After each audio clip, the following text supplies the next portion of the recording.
नमस्कार दोस्तों, हमारे YouTube चैनल सोच भारत में आपका स्वागत है। आज हम अमेरिका ईरान युद्ध के बारे में बात करेंगे। पश्चिम एशिया में तनाव एक बार फिर बहुत बढ़ गया है। एक बड़ा सैन्य टकराव हुआ है हाल ही में। आज हम इसी पर थोड़ी गहराई से बात करेंगे। ये घटना है 22 जून 2025 की सुबह की, जब ईरान पर अमेरिका ने सीधा हमला किया। इसे ऑपरेशन मिडनाइट हैमर कहा जा रहा है। और हाँ, हमारी ये जो बातचीत है, ये operation midnight hammer Iran America युद्ध की कहानी नाम की जो सोर्स मटेरियल है उसके कुछ हिस्सों पर आधारित है। मकसद बस ये है कि इस पूरी घटना के जो मुख्य पहलू हैं उनको समझा जाए।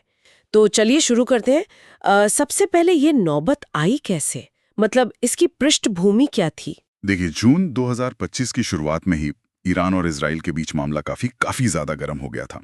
फिर 13 जून को खबर आई कि इजराइल ने ईरान के कुछ मिसाइल ठिकानों पर हमला किया है। जी, और ईरान ने भी फिर फौरन पलटवार किया। बिल्कुल। और इसी बीच अमेरिका खुलकर बिल्कुल सामने आकर इजराइल के साथ खड़ा हो गया। हाँ, वो समर्थन काफी स्पष्ट था। और फिर आई 22 जून की रात। ईरान के लोकल टाइम के हिसाब से रात के करीब 2:10 पर अमेरिकी B-2 स्टेल्थ बॉम्बर्स ने हमला किया। स्टेल्थ बॉम्बर्स, हाँ। और निशाना थे ईरान के 3 सबसे अहम समझे जाने वाले परमाणु ठिकाने, फोर्डो, नतांस और इस्फहान। जी, ये तीनों ही उनके परमाणु कार्यक्रम के लिए बहुत महत्वपूर्ण माने जाते हैं। और जो हथियार इस्तेमाल हुए वो भी काफी चौंकाने वाले थे। एक तो था ये मैसिव ऑर्डिनेंस पेनिट्रेटर बम, MOP जिसे कहते हैं। मॉप बम, हाँ। कोई छोटा मोटा बम नहीं, 30,000 पाउंड का बंकर बस्टर। जी, ये जमीन के बहुत नीचे तक जाकर तबाही मचाने के लिए बना है। और साथ में पनडुब्बियों से टॉमाहॉक क्रूज मिसाइलें भी दागी गईं। हाँ, मल्टी प्रोंग्ड अटैक था एक तरह से। हाँ, और एक बात और सामने आई कि शायद इजराइल ने पहले ही ड्रोन हमलों से ईरान के एयर डिफेंस को कुछ हद तक नाकाम कर दिया था। ये भी रिपोर्ट्स में था जी। अब देखिए, इन हथियारों का इस्तेमाल और ये जो टारगेटिंग थी, ये साफ दिखाता है कि अमेरिका इन ठिकानों को मतलब गंभीर नुकसान पहुंचाना चाहता था, शायद पूरी तरह तबाह करना। अगर असर की बात करें तो स्रोत बताते हैं कि नतांस, जो उनकी सबसे बड़ी यूरेनियम संवर्धन की जगह थी, वो लगभग पूरी तरह नष्ट हो गई। बाप रे। फुडो, जो पहाड़ के नीचे बनी एक अंडरग्राउंड साइट है, उसको भी भारी नुकसान पहुंचा है। और इस्फहान, जहां यूरेनियम प्रोसेसिंग और कुछ मिलिट्री टेक्नोलॉजी पर काम होता था, वहां भी आंशिक तबाही हुई है। अच्छा। अमेरिकी सेना का जो आधिकारिक बयान आया उसमें यही कहा गया कि ये दुश्मन के परमाणु हथियार कार्यक्रम को रोकने के लिए जरूरी कार्रवाई थी। जाहिर है इतनी बड़ी कार्रवाई के बाद ईरान चुप तो नहीं बैठता। बिल्कुल नहीं। अगले दिन यानी 23 जून को ईरान ने भी जवाब दिया। उनके रेवोल्यूशनरी गार्ड्स ने कतर में जो अमेरिका का एल उदेड एयर बेस है उस पर मिसाइलें दागी। हाँ, एल उदेड बेस पर। लेकिन यहाँ एक दिलचस्प बात है। क्या? कतर का आधिकारिक बयान तो ये आया कि उन्होंने सारी मिसाइलें हवा में ही रोक ली और कोई नुकसान नहीं हुआ। पर स्रोत एक और बात की तरफ इशारा करते हैं कि ईरान ने कथित तौर पर हमले से ठीक पहले किसी सीक्रेट चैनल से अमेरिका को इसकी जानकारी दे दी थी। क्या सच में? मतलब हमला भी किया और पहले बता भी दिया? जी, ऐसा रिपोर्ट्स में कहा गया है। ये तो बहुत अजीब है। इसका क्या मतलब निकाला जाए? क्या वो दिखाना चाहते थे कि हम जवाब दे सकते हैं, पर जंग को बढ़ाना नहीं चाहते? संभव है, ये एक तरह का सिग्नल हो सकता है।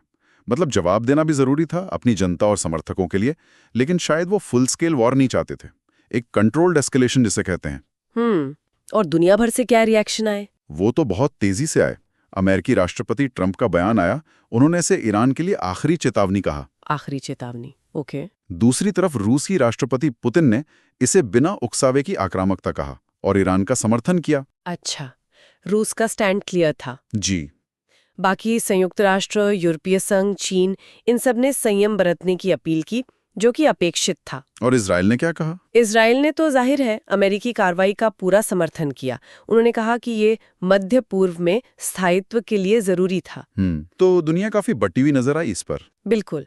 और सिर्फ दुनिया ही नहीं, अमेरिका के अंदर भी इस पर काफी बहस हुई। अच्छा, वहां क्या हुआ? कई डेमोक्रेट्स ने सवाल उठाए कि बिना कांग्रेस की मंजूरी के इतनी बड़ी सैन्य कार्रवाई कैसे की गई। कुछ ने तो इसे असंवैधानिक तक कह दिया। तो ये अंदरूनी राजनीति भी एक एंगल है इसमें। जी हाँ। खैर, इन सब के बीच एक राहत की बात शायद ये है कि अब तक किसी जानी नुकसान की खबर नहीं आई है। कम से कम स्रोत तो यही बताते हैं। हाँ, ये गनीमत है अब तक। लेकिन माहौल तो बेहद तनावपूर्ण है, इसमें कोई शक नहीं। बिल्कुल। ईरान के जो समर्थक गुट हैं जैसे यमन में हूती हैं, लबनान में हिजबुल्लाह है, वो सब एक्टिव हो गए हैं। पूरा रीजन हाई अलर्ट पर है। जी हाँ, और इसका असर सिर्फ उस रीजन तक सीमित नहीं है। मतलब वैश्विक असर। कच्चे तेल की कीमतें एकदम से बढ़ गई हैं। ग्लोबल इकोनॉमी में एक अनिश्चितता का माहौल बन गया है। ओह हाँ, ऑयल प्राइसेस तो बढ़ेंगी। और डर यही है कि कहीं ये चिंगारी एक बड़ी आग में न बदल जाए। एक बड़े युद्ध का खतरा बढ़ गया है। तो मतलब अभी कुछ भी कहना मुश्किल है कि आगे क्या होगा। बिल्कुल, बहुत सारे सवाल हैं। क्या ये टकराव और बढ़ेगा? क्या ईरान कोई और बड़ा कदम उठाएगा, या फिर डिप्लोमेसी, कूटनीति इससे संभाल लेगी? आने वाले कुछ हफ्ते शायद बहुत अहम होंगे। बहुत ज्यादा। जैसा कि उस स्रोत में भी कहा गया है, शक्ति और सियासत के इस खेल में अक्सर सबसे बड़ा शिकार आम इंसानी बनता है। ये बात तो सच है।